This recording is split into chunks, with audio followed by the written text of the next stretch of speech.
This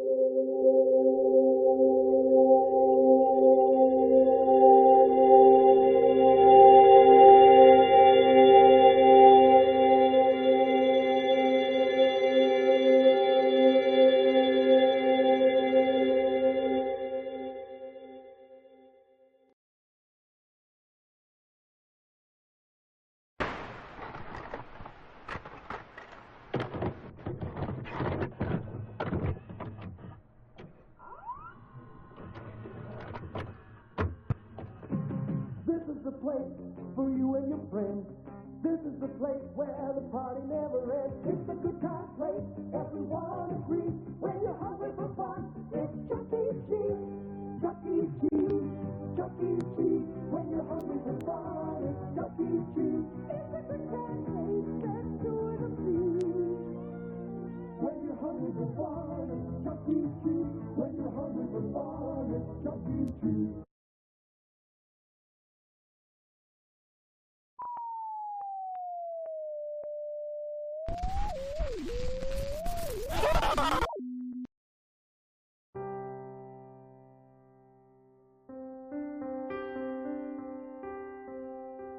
Have you ever thought that there was something the creators of Chuck E. Cheese were hiding from us all?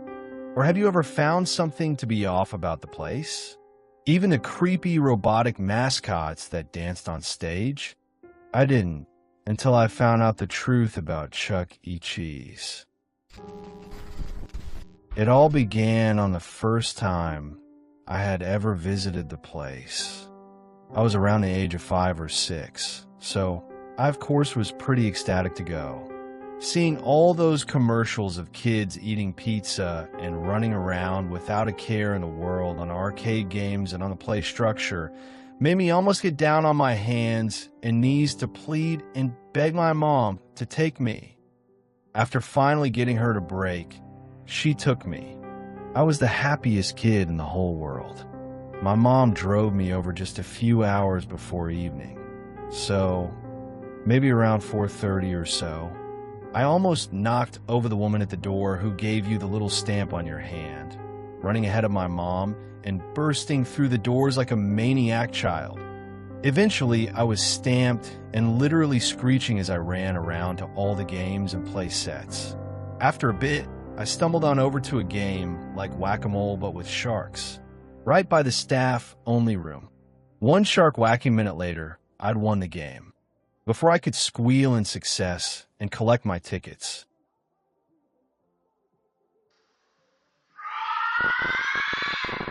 My ears caught the sound of something very strange going on near the staff-only room. I could hear someone say, "Test number 15 on mutated rat results in anger behaviors such as throwing desk and scientist at the wall." I then began to wonder what in the world they could be talking about. Maybe they were making a new game? Being so young, I had no idea at all what was actually going on in there. Being curious and feeling a bit interested, I pressed myself against the door and listened in as carefully as a 6-year-old could. I could hear them snapping at each other things like, What are we going to do with this beast? and Get it away from me! a mumbled shout poured over whoever was in there and replied with a louder, We can't just kill that thing! It is a beast version of our fucking mascot! The talking stopped. I blinked for a second and pressed myself closer on the door. I quickly realized that this was a very bad mistake as the door opened for my weight against it. I slipped in, going from leaning on the door to falling face flat on the ground of the staff room. Immediately, footsteps trampled over to me, hands grabbing at my arms. I was out like a light in a few seconds, and I still don't know what the hell they did to do that.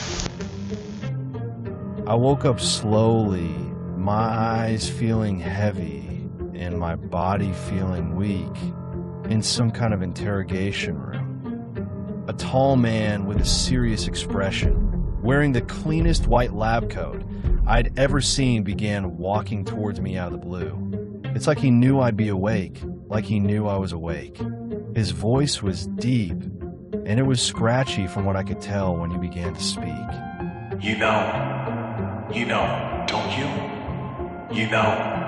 I was a 6-year-old half knocked out at a Chuck E. Cheese, so I didn't know what they expected from me. I babbled for a second, letting my tongue function correctly. What? I replied dumbly, blinking hazily. He grabbed my arm, making the static feeling intensify somehow. He pulled me a bit, making me whine, though I quickly shut my toddler trap when a loud fucking banging on the door echoed throughout the room. Naturally, me being so young and clueless, I screamed, thrashing around. The man let go of me, snapping at me to shut my mouth. Forgetting about almost everything, I thrashed around some more, slipping out of my chair. I kicked my legs, going into the corner of the room. I screamed again, banging my foot against something, making a loud metal clang. Against my foot, I twisted around and whined down at an air vent. I kicked it again out of scared, hot anger. With another loud scream and clang, the metal front popped off, again letting out a shriek when I heard the man stomping towards me out of the noise of clawing metal and banging. I scooted inside, spitting at him. I was scared half to death. I mean, what was I doing here? Where was my mom? He swiped at me for a moment, but quickly pulled his hand back. There was another loud bang, and the man stepped back. Using my tiny little hands, I grabbed the air vent's door and pulled it back, pressing it on the door. Just in time, a piercing hiss was followed by a shout from the stranger, and the loudest bang on the door. I crawled back, scooting back and I had to leave. Even being so young, I knew I was in trouble. I hastily turned around with a bit of struggle, slowly crawling down the vent. A loud, manly scream echoed through the vent, being followed by more. They were in unison with the sound of cracking and tearing, which I now know was flesh and bone from the stranger. I got out as fast as I could. A small light was around the corner after a few minutes, and I stomped on it. The opening of the vent easily popped up. They really weren't paying attention to how tightly they were screwed on, were they? My feet stumbled as I climbed out, but were soon trampling to where I saw my mom last. And she was still there, with a worried expression on her face. I ran up to her, hugging her tight. My eyes were now glazed with wet, hot tears. I want to go home. I just wanted to go home. I want to go home. I whined and complained. My mother gave me a strange look, but put a finger on my cheek. You must be tired, sweetheart. She cooed, picking me up. I clenched my small fist, holding tightly on her shirt. We walked out of the building, me being so lovingly carried to the car.